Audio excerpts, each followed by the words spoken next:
Hi നമസ്കാരം. കഴിഞ്ഞ ദിവസം ഞാൻ ഒരു കഥയെക്കുറിച്ച് പറഞ്ഞിരുന്നു. അടുത്ത കഥ വായിക്കാൻ പോവുകയാണ്, അത് കഴിഞ്ഞിട്ട് പറയാമെന്ന് പറഞ്ഞിരുന്നു. അപ്പോൾ ആ കഥയാണ് മെർക്കുറിക് ഐലൻഡ്. ഈ കഥ എഴുതിയതും അഖിൽ പി ധർമ്മജൻ തന്നെയാണ്. ഈ കഥ വായിച്ചാൽ ഒരു ഹോളിവുഡ് സിനിമ കാണുന്ന ഫീല് തരും.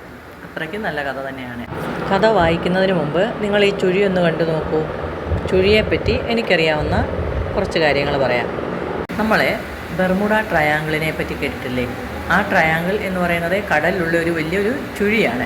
ആ ചുഴിയുടെ മുകളിൽ കൂടെ ഫ്ലൈറ്റ് പോയാൽ പോലും അതിൻ്റെ കാന്തിക വലയത്തിൽ പെട്ടിട്ട് ഫ്ലൈറ്റൊക്കെ താഴോട്ട്, അവിടുത്തെ ഗ്രാവിറ്റി കുറഞ്ഞിട്ട് ആ ഫ്ലൈറ്റൊക്കെ കടലിലേക്ക് പതിക്കും. എന്തോ മാന്ത്രിക ശക്തിയോ മായാശക്തിയോ ഉണ്ടെന്നാണ് പറയുന്നത്.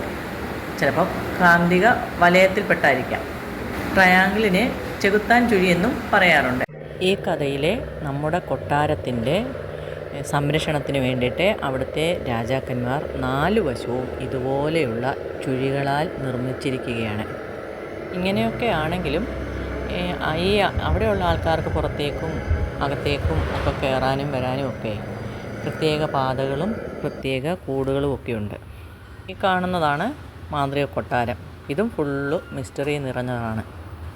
ചെകുത്താൻ ചുഴികളാൽ ചുറ്റപ്പെട്ട ഒരു ദ്വീപിലേക്ക് സാഹസികത ഇഷ്ടപ്പെടുന്ന ഒരു പ്രൊഫസർ യാത്ര തിരിക്കുന്നു. ആ യാത്ര തിരിക്കുന്ന പ്രൊഫസറെ കണ്ടുപിടിക്കാനായിട്ട് ഒരു ടീച്ചറും കുറച്ച് കുട്ടികളും കൂടി ഈ കൊട്ടാരത്തിലെത്തി തിരികെ കരയിലേക്ക് പോകുന്ന സംഭവബഹുലമായ കഥയാണ് മെർക്കുറിക് ഐലൻഡ്.